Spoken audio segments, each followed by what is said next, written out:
বন্ধুরা আসসালামু আলাইকুম। আজকে আমি কাঁঠালের বিচি ও চিংড়ি মাছ দিয়ে কচুরলতি রান্না করব, তাই ভিডিওটি দেখুন এবং উপভোগ করুন। প্রথমেই গরম পানিতে কাঁঠালের বিচিগুলো সিদ্ধ করে নিলাম। এখন কাঁঠালের বিচিগুলো তুলে নিচ্ছি।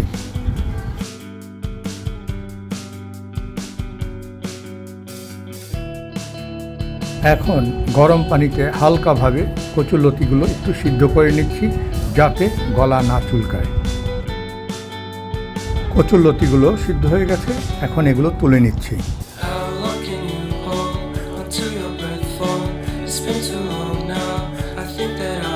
এখন কড়াইতে তেল দিয়ে দিলাম, সামান্য রসুনের কুচি দিয়ে দিলাম, এরপর পেঁয়াজ দিয়ে দিলাম। একটু ভালো করে ভেজে নিচ্ছি। কয়েক টুকরা কাঁচামরিচ দিয়ে দিলাম।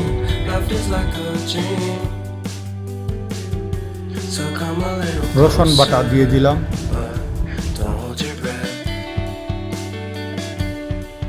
সামান্য একটু পানি দিয়ে দিলাম। হলুদের গুঁড়া দিলাম। সামান্য ধনিয়ার গুঁড়া দিলাম। এরপর মরিচের গুঁড়া দিয়ে দিলাম। পরিমাণ মতো লবণ দিয়ে দিলাম। এখন চিংড়ি মাছগুলো দিয়ে দিচ্ছি।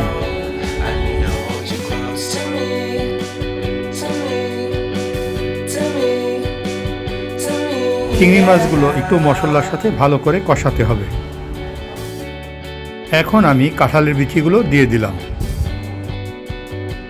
কাঁঠালের বিচির সাথে চিংড়ি মাছগুলো একটু ভালো করে মিশিয়ে নিচ্ছি। এরপর আমি কচুরলতিগুলো দিয়ে দিলাম।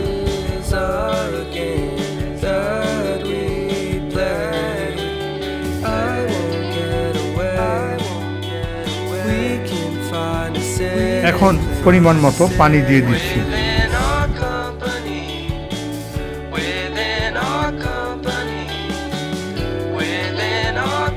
অল্প সময়ের জন্য একটু ঢেকে দিচ্ছি।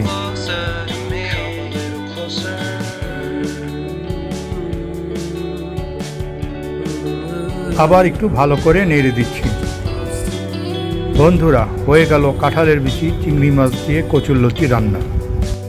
ভিডিওটি যদি আপনাদের পছন্দ হয় তবে অবশ্যই লাইক, শেয়ার এবং কমেন্টস করতে ভুলবেন না। ভিডিওটি দেখার জন্য অসংখ্য ধন্যবাদ।